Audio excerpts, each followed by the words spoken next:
Ég er búinn að vera að pæla í hérna dálitlu. Hvort er nettara að eiga mikinn pening og flottan bíl eða eiga mikinn pening og ekki flottan bíl? Það er svolítið töff að sjá einhvern gaur koma flottan bíl og hann á kannski mikinn pening, það er töff.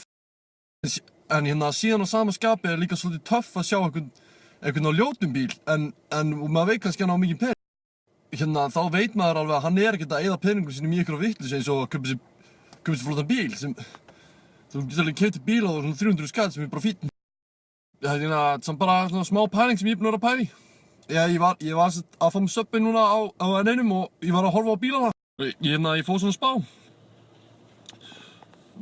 Já, ég er alveg á því að maður á mikinn pening og ljótan bíl og maður er töff.